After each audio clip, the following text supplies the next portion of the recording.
Hello, and welcome to Tea with the President, a special Sunday evening segment where I get to sit down with President Naokimi and share some tea, maybe spill some tea, talk about...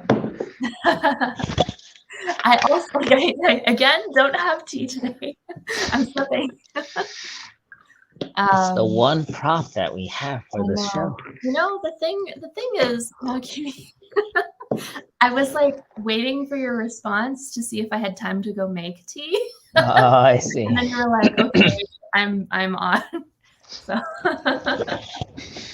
Well, that's why you need an assistant who can make it for you. I have people in the house who probably could have made tea for me. It's not too late. You got 30 more minutes. Yes. Anyway, so if you're watching for the first time, this is just a casual conversation between President Naokimi, myself, and also you. So if you have any questions or any comments, feel free to put them in the chat and we may talk about it. Yeah. So, I mean, off the bat, happy almost anniversary, President Naokimi. Thank you. Today is the official last day of the year, so I think, yeah, pretty much in, is that 2 more hours? I'll be done with the year, so. Wow. Yeah, so this is the last activity or event or for my first year of presidency. Oh, I'm so honored. That's what I get for having like a late Sunday evening program. That's right. Last thing. Yeah. So yes, I'm sure this is something that will come up a little bit as we go through the questions this week. Anyway, that it is a special day today and tomorrow. Yes, because of that. So, what are you grateful for in this last week? Well, I mean, I definitely appreciated just having some time to reflect on the year.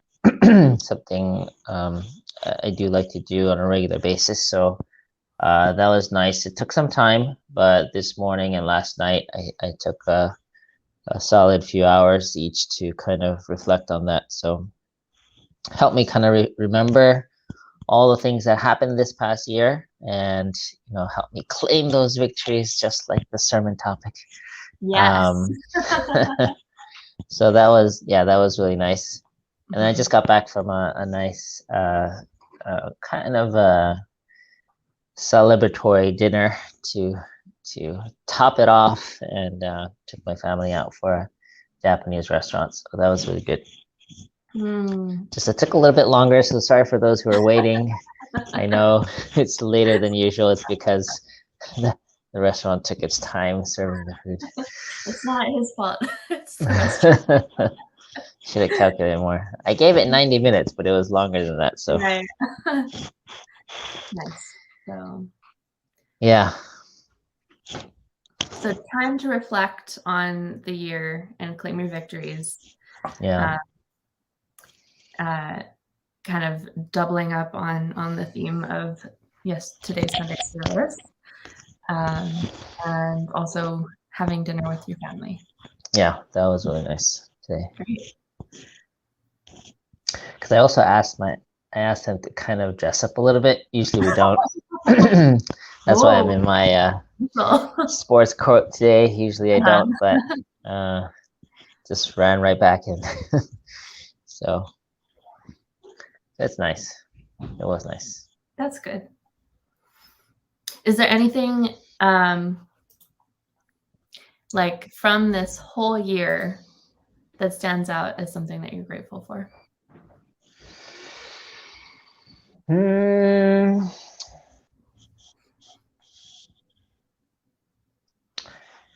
Yeah, I think I know she's not watching, but I am grateful for my wife.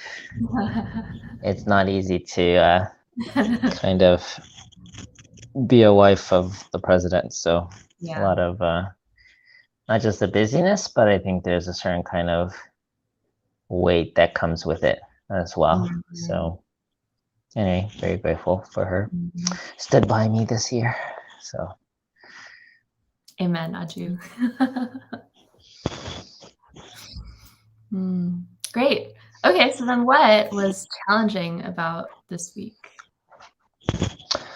this week, what was challenging? I think a couple thoughts. Well, finances is a kind of a continuing issue.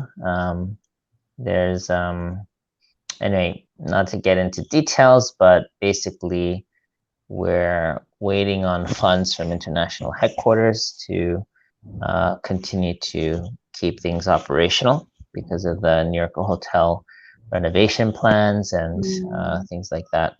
So that's been, the communication has been a bit challenging with international. So we're kind of just twiddling our thumbs to a certain extent, figuring out when's the money coming into the bank, kind of situation. So yeah, that's been a bit challenging. We are making some new efforts to communicate better. And also this time, Mother's coming soon, the next couple of weeks. So we're hoping that during that time, we can get a few things really cleared up related to that.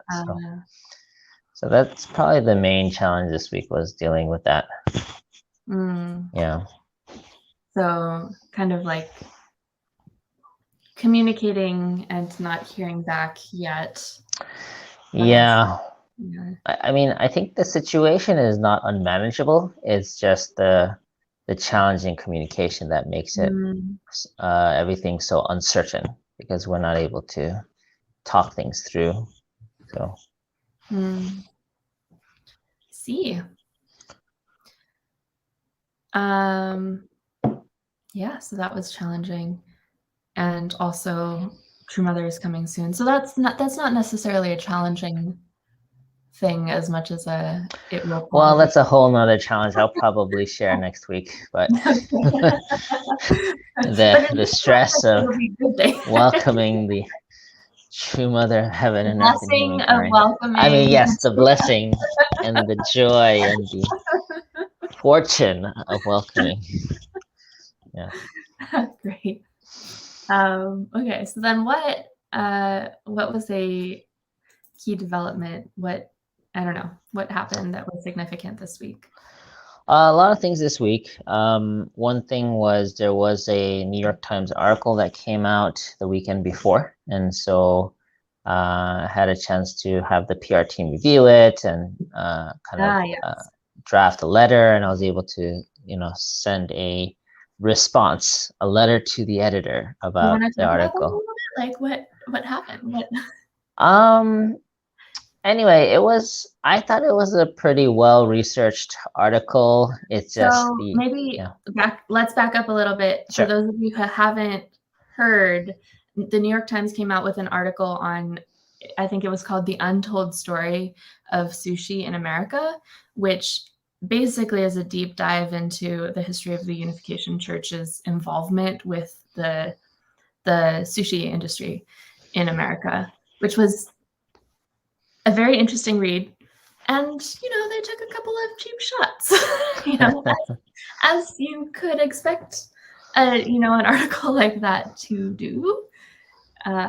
Yes. So, yeah. So what happened?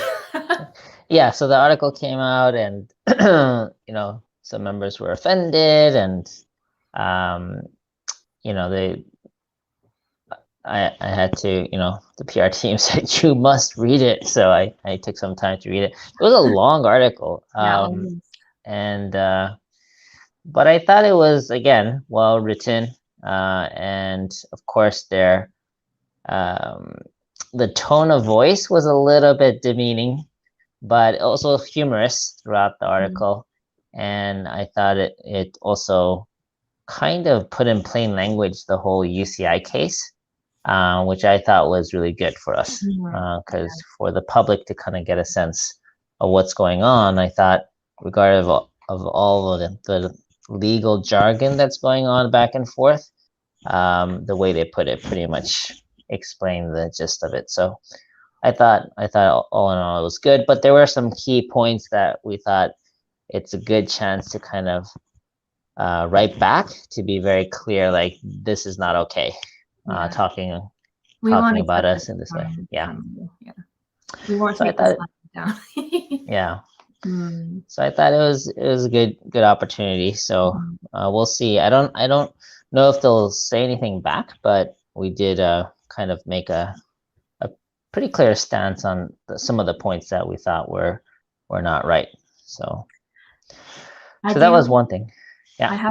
I have a TikTok video kind of drafted and like ready to go as a response also. Oh, really? Interesting. I mean, actually it came up a couple of times because, you know, I'm a part of the communications team. And so I knew that this article was coming out before it did come out. And immediately when I heard the topic, I was like, yes, like we should pull out a couple of quotes from the New York Times and then Moana's "You're Welcome" song. All I can say is that you're welcome. with like photos from like, you know, family photos or, you know, photos of sushi chefs that like people send in to us. That is awesome. I do actually have like a little collection. I'm collecting pictures of sushi and sushi chefs right now. And when Nancy says it's okay, I'm gonna post Wow. that. I'm looking forward to that one. Yeah. That's fun. It's because kind of neat. America.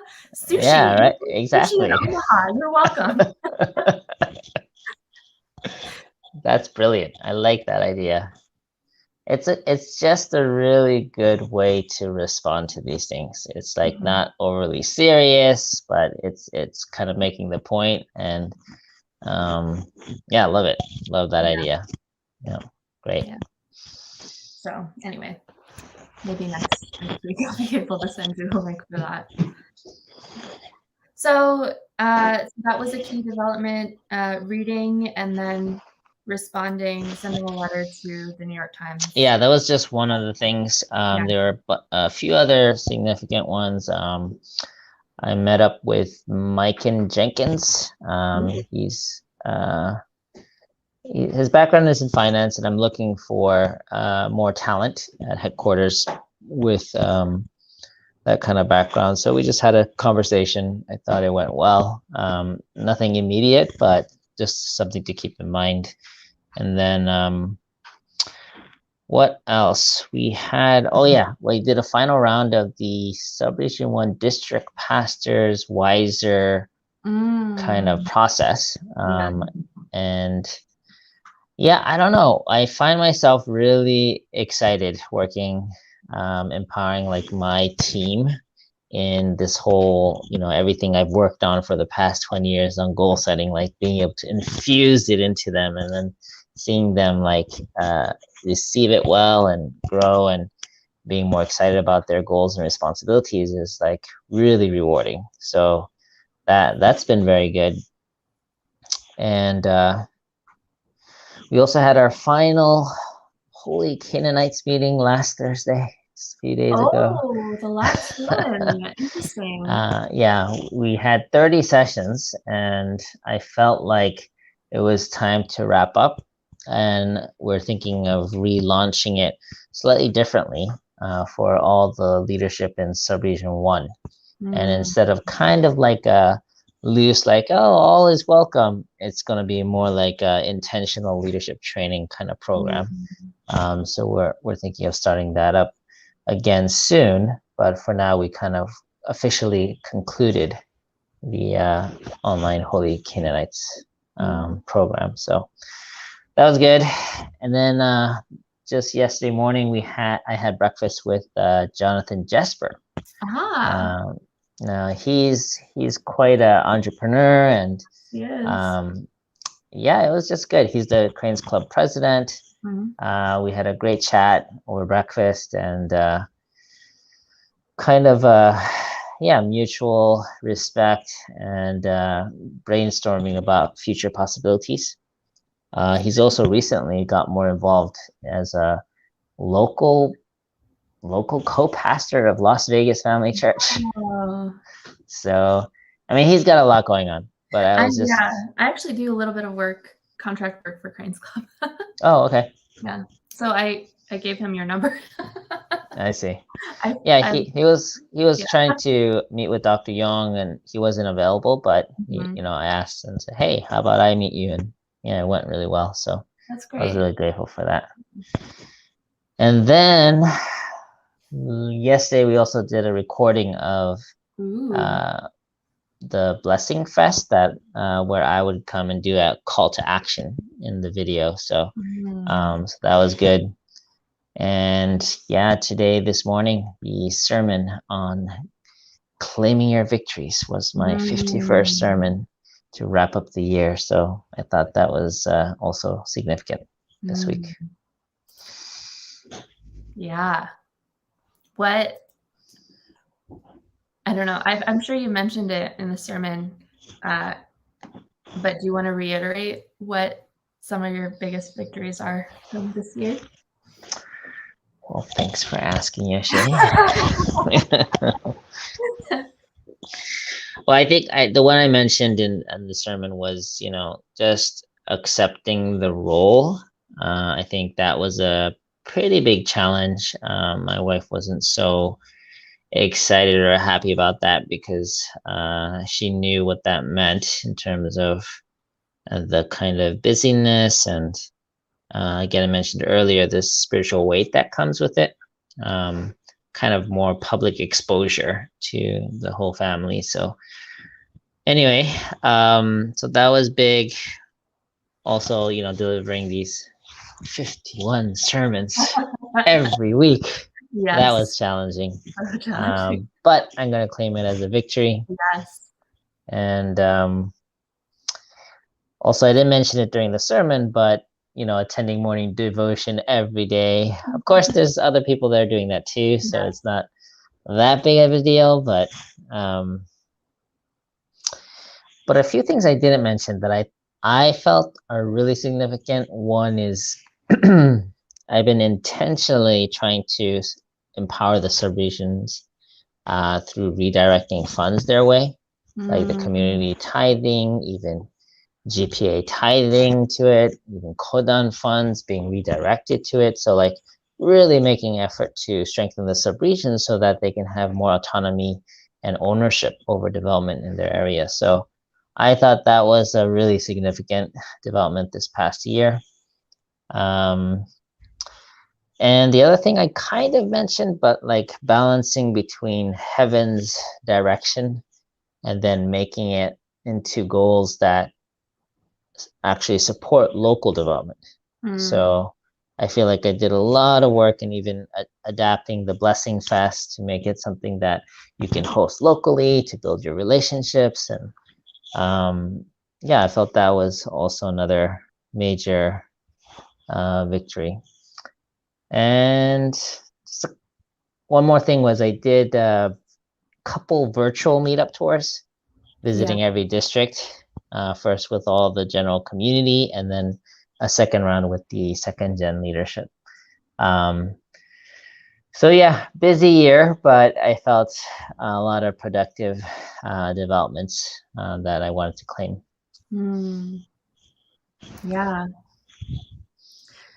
Let's see. Well, okay, so looking at the comments really quickly, we have a few people who are watching. I wanted to, let's see, Adrian Sullivan, who was on the sermon today. Yeah, he gave the reflection. Yes, gave the reflection. Commented with a little heart. But anyway, happy birthday, Adrian. And it was really nice to see you on National Family Service and good to see you doing well. Let's see. Taka Sugawara said, "I'm slipping. I should have tea."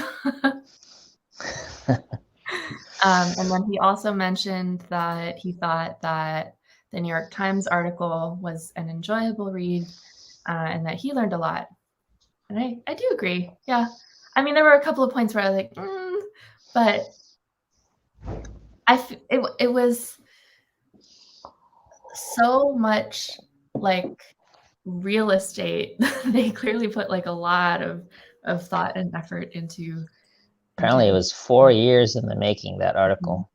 Yeah, and like there was illustrations too. I read it on my phone, and the illustrations were animated as well. It was very interesting. A few people mentioned our smiles, so thank you everybody for that. And then Barbara Eileen says that she misses her U.S. brothers and sisters so much. Guess she must be out of country, huh? Yes. Yeah, let's. Was there any, I don't know, do you want to call out any challenges from this last year? Yeah, I mean there's definitely some major challenges. I mean, I mentioned it in the sermon, but I think the like giving the sermons themselves, I actually enjoy delivering messages, but it was just that if it was just a sermon, it's one thing, but having like running an organization nationally and then all these crises coming up on a regular basis, and then also international headquarters demands for late night Saturday night events just made it that much more challenging to like prepare a sermon every week. So that was a major challenge. There's also the whole financial crisis that we're going through at headquarters, and having that, but still trying to like empower the subregions. I'm like, yes, we need to invest in the subregions. Like, wait, but we don't have money to like send to the subregions. But like, no, we really have to send to the subregions. So it was kind of a bit challenging, but I think that was a victory that we're able to still do that despite the financial struggle. And yeah, the other thing I mentioned was, my father's stroke. That was it's an ongoing kind of mental, emotional, psychological strain on me and my wife and my mom. So that has been, that came out of, that field. And since July, it's been really taking up pretty substantial amount of time, a couple hours almost every day, kind of dealing with that. So on an already busy schedule. So that's been definitely a challenge. But again, silver lining is that has also allowed me to kind of force me to spend more time with my wife and my mom and my dad. So that's been an interesting kind of development. Spending that much time also with my wife, like driving to visit and having lunch together because of that, and many things like that. So those were. Oh, and one more challenge I have to mention, just for the record.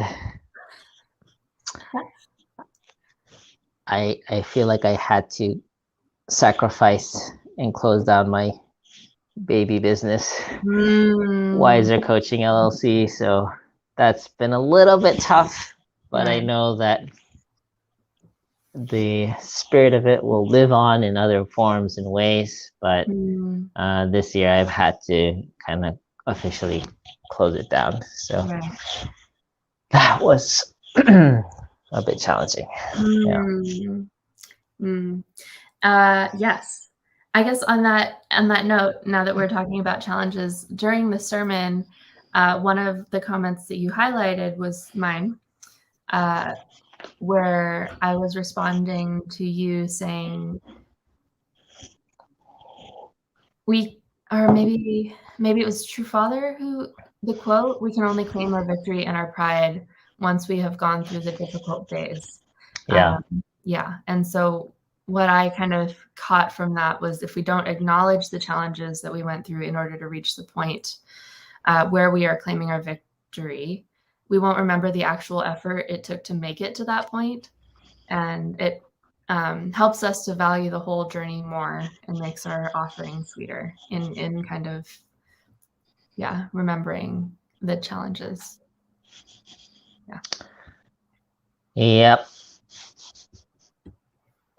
It's not easy, but it makes it that much more meaningful when you're able to claim the victory despite the different challenges you had to overcome and face.